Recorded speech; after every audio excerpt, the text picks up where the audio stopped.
ಇನ್ನು ಮತ್ತೆ ಸಚಿವ ನಾಗೇಂದ್ರ ಅವರ ಸೇರ್ಪಡೆ ಅಕ್ಷಮ್ಯ ಅಪರಾಧ ಅಂತ ಕರೆದಿದ್ದಾರೆ ಬಿಜೆಪಿ ರಾಜ್ಯಾಧ್ಯಕ್ಷ ಬಿವೈ ವಿಜಯೇಂದ್ರ. ಆರೋಪ ಇರೋರನ್ನ ಯಾಕೆ ಸೇರಿಸ್ಕೊಂಡ್ರು ಅಂತ ಭಯ ಇತ್ತ ಅಥವಾ ಅನಿವಾರ್ಯತೆ ಇತ್ತ ಅಂತ ಪ್ರಶ್ನೆ ಮಾಡಿದ್ದಾರೆ. ಹೈಕಮಾಂಡ್ನಿಂದ ಸಿಎಂ ಡಿಕೆಶಿ ಮೇಲೆ ಏನಾದರೂ ಒತ್ತಡ ಬಂತ? ಅಧಿವೇಶನ ಆರಂಭಕ್ಕೂ ಮುನ್ನ ನಾಗೇಂದ್ರ ಅವರನ್ನ ಕೈಬಿಡಿ ಅಂತಲೂ ಕೂಡ ಆಗ್ರಹಿಸಿದ್ದಾರೆ.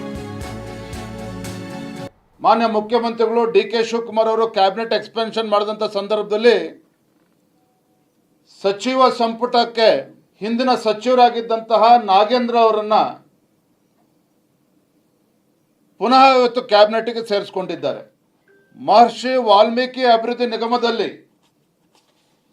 186 ಕೋಟಿ ರೂಪಾಯಿಗಳ ಒಂದು ಹಗರಣ ಏನಾಯಿತು, ಯಾವ ಹಣ ಪರಿಶಿಷ್ಟ ಪಂಗಡಗಳ ಆ ಸಮುದಾಯದ ಯುವಜನತೆ ಅಭಿವೃದ್ಧಿಗೆ ಮೀಸಲಿಟ್ಟಿರ್ತಕ್ಕಂಥ ಹಣ ಪಕ್ಕದ ತೆಲಂಗಾಣ ರಾಜ್ಯಕ್ಕೆ ತೆಗೆದುಕೊಂಡೋಗಿ ಸಾವಿರಾರು ಫೇಕ್ ಬ್ಯಾಂಕ್ ಅಕೌಂಟ್ಗಳನ್ನು ಓಪನ್ ಮಾಡಿ ಅಲ್ಲಿ ಕ್ಯಾಶ್ ಡ್ರಾ ಮಾಡಿ ಚುನಾವಣೆಗಳಲ್ಲೂ ಕೂಡ ದುರ್ಬಳಕೆ ಮಾಡಿಕೊಂಡ್ರು.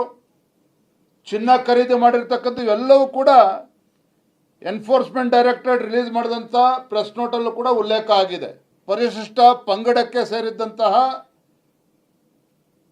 ಒಬ್ಬ ಪ್ರಾಮಾಣಿಕ ಅಧಿಕಾರಿ ಶಿವಮೊಗ್ಗದಲ್ಲಿ ಚಂದ್ರಶೇಖರ್ ಆತ್ಮಹತ್ಯೆಯನ್ನು ಕೂಡ ಮಾಡಿಕೊಂಡ್ರು. 100 ಕೋಟಿ ಕೊಳ್ಳೆನೂ ಕೂಡ ಹೊಡೆದಾಯಿತು. ಯಾವ ನಾಗೇಂದ್ರ ಅವರು ಅಂದಿನ ಸಚಿವರು ಅವರೇ ಒಪ್ಕೊಂಡಿದ್ದಾರೆ, ಹೌದು ಹಗರಣ ಆಗಿದೆ, ಆದರೆ ನಾನು ಹೊಣೆಗಾರ ಅಲ್ಲ, ಇದಕ್ಕೆ ನಾನು ತಪ್ಪಿತಸ್ಥ ಅಲ್ಲ ಅಂತೇಳಿ ಅವರೇ ಒಪ್ಕೊಂಡಿದ್ದಾರೆ. ಹಗರಣ ಆಗಿರೋದನ್ನ ಅವರು ಕೂಡ ಒಪ್ಕೊಂಡಿದ್ದಾರೆ, ಅಂದಿನ ಮುಖ್ಯಮಂತ್ರಿಗಳು ಕೂಡ ಸದನದಲ್ಲಿ ಒಪ್ಕೊಂಡಿದ್ದಾರೆ.